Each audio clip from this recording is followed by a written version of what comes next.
Hello there, Sagittarius. How are you today? Let's do your love reading. We're going to find out what is blocking you from receiving and experiencing the love that is meant for you. All right, here we go. We'll also get some advice from Spirit. We'll take a look at your past, what's coming towards you, possible outcomes, right?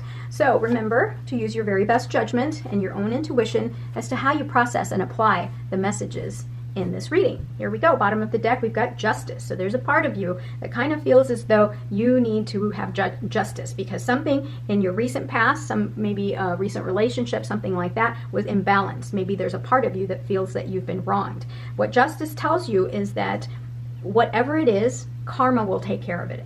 Karma always takes care of it. So if you put in excellent energy, positive energy into something, it's going to come right back to you. Now, if the counterpart, the person you were with, did a lot of things that were nefarious, sinister, or bad, negative energy, trust that the universe will find a way to balance things out. It's just that it may not be when you want it, right? It's going to happen. It just isn't at the time you want, right? There's such a thing called divine timing. Now, here you've got a lot of energy, a lot of focused energy. You're ready to move. You're ready to get going. You're ready to, kind of start a relationship. This is also the energy that, like, you want a lot of fire, right? You want a relationship that is moving and grooving. Nothing that's going to sit you home on the couch. You want adventure. You want energy. You want that spark. Lots of passion. Now, what is blocking you here? The Death card is about transformation. So from the past, whatever has happened from the past, if you have not dealt with it, you can't undergo that full transformation to your higher self. Because remember, we're all trying to transform and get to our higher self. So, we are presented with certain, events, certain experiences that will hopefully transform us and bring us to our higher level. Now, if you were in a situation that was heartbreaking and you never dealt with it, how are you going to transform and get to your higher self? Right? So you might be blocking your own transformation, your own, movement towards, your correct path, the path that's been set for you by the universe. In the recent past, you were in love. You really cared for someone, right? And so here, whatever happened in this situation, right? The love that you gave to this person, if they broke your heart and you never dealt with it and you just took the energy that you had and you just ran with it, and instead of dealing with the pain from a previous heartache, because the thing is when you get heartbreak, you have to process it, and in turn it allows you to transform. If instead you buried it and you went and did something else to distract yourself so you didn't have to deal with any heartbreak, you're never going to transform, right? Wow, look at that. Look at what's coming towards you. Respect the fact that here you have so much love, but there's a part of you that needs to handle any kind of issues or baggage that you've had in the past, right? You need to work on yourself. Let's take a look at your subconscious here. Are you a runner? Are you a person who tends to, if things get kind of hot and heavy and there's commitment, are you one to run away? Like you don't want that commitment? Like maybe you want adventure in your life. You want all kinds of energy, and maybe there's a part of you that's afraid that if you commit to someone that you're going to feel trapped.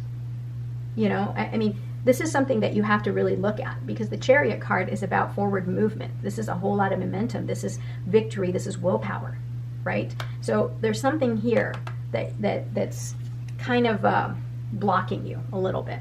Now, the Six of Wands here, this is what's going on, what you think the issue is, right? So maybe, again, with the Wands, this is fire, right? This is the fire sign. And so there's something here that you believe, like with the Six of Wands, this is celebrating this individual here. This person gets reverence, right? They're being admired, obviously. They're above everybody else, and for whatever reason, they're being celebrated and recognized. And so are you feeling as though you need to have that reverence? You need to be celebrated in the relationship. You need to be recognized in the relationship, right? Both of you, what's coming towards you is someone that sees you as their equal, that they can create harmony with you, right? That they're offering you love and you're offering it right back. So, obviously you're going to need to communicate that if you feel as though you need to be, kind of be recognized. Your position or your role in the relationship needs to be validated. Obviously, that's something you need to discuss with this individual here, right?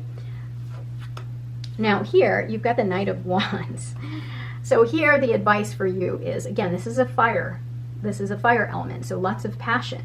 The thing about the Knight of Wands is they're all about the adventure. They're all about running off and, what's the next best thing. They're very hot and cold, right? They have intense passion, but then when it matters, they disappear. So the advice here is that don't be a runner. Don't be a runner. Don't just take off. Don't be hot and cold.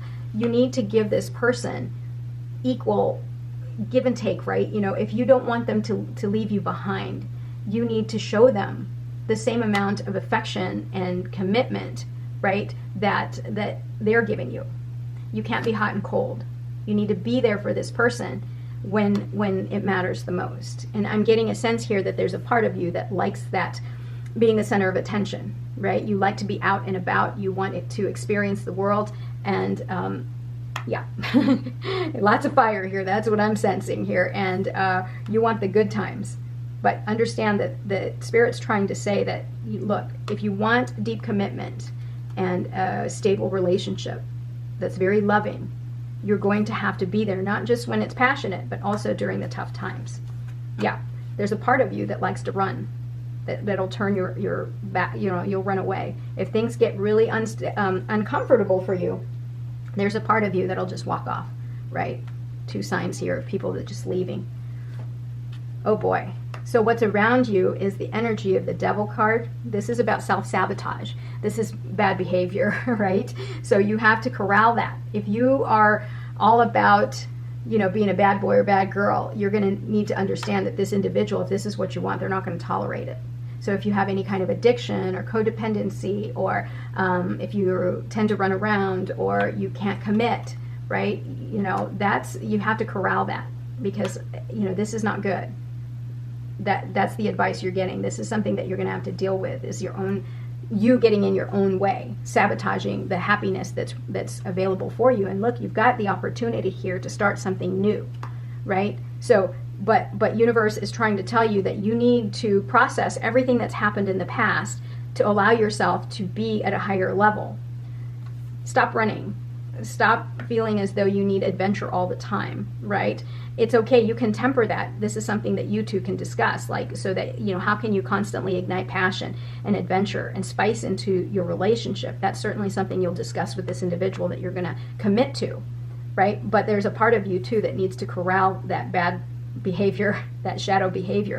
Otherwise, you're never going to start this new relationship here, right? You have that waiting for you. And don't turn your back on them, right? Don't turn your back on them. Be there for them through the good times and the bad, right? This is a really specific reading here, so if it's not resonating with you, I do apologize. Yeah, there's a part of you here that can't decide, right? You see, and again, you're seeing that there's so many opportunities for you that you can't decide whether or not you want this level of commitment, if you want to stay with just the same person. So again, you need to make that decision of whether or not you are willing to buckle down and be there for this person, not just through the good times, but also through the bad. This is about you needing to make a decision. Let's take a look here. One more. Yeah, 7 of Pentacles. So clearly here the number 7 is important. This is you, again, reassessing, stepping back. Is this really what I want? Right? So it's not really fair to the other person for you to kind of, get into a relationship with them if you're not ready, right? If you're having to sit back and reassess the situation and say, is this something that I want to buckle down and just kind of have, stability in my life, and you're wondering whether or not you should stay or you should turn around and walk away. So, yeah. And is there a third party situation here? Right? So you've got your 7 of Cups here. You have a lot of things, that's being presented in front of you. And are you the type to get lured into a third-party situation, person, place, or thing, right? So again, this is not set in stone, this reading, obviously. If you don't change your ways, you're going to miss out on this. If you don't change your ways, you're still going to be indecisive, and you will be presented with a third-party situation, and then you're going to walk away. You're never going to understand the true meaning or enjoy the other person, because you're only there, very fleeting. You're only there when things are good, right? You have this tendency that you want to run away because you want adventure. You don't want to have to be committed to just one person here, right?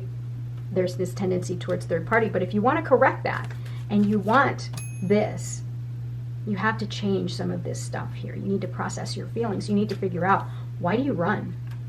Why do you feel like you need to not, you need to turn away? Why do you feel like you need to do that? Yeah, because there's a part of you that always wants to start something new. Yeah, and the Five of Swords tells me that, you know, you've had a lot of conflict. Did you have a parent that ran off? And then maybe it was really tough for you guys, you know? I mean, if that was the construct that you were raised around, right? If that was what you were raised around, is like, say, an individual, there was a big, huge fight, right? And with the Five of Swords, it's about winning at all cost, right? And so it forces the other person to turn away. And is that something in the past that's made you feel like, well, it's not going to work out, I'm out of here, boom, start something new, right? You feel as though you always have the opportunity to just walk away and start something new, right? So bottom of the deck here, yeah, Four of Swords. This is about you kind of pulling back, taking a step back, and really reassessing the situation. Because here you have the ability to have happiness and union, but you have to correct some things and deal with some things here to get yourself to a higher level, right? It's not always just about passion and excitement. You know, some people want you to connect and to commit. Okay, Sagittarius, thank you for being here. I love you. I'll talk to you soon. Bye-bye.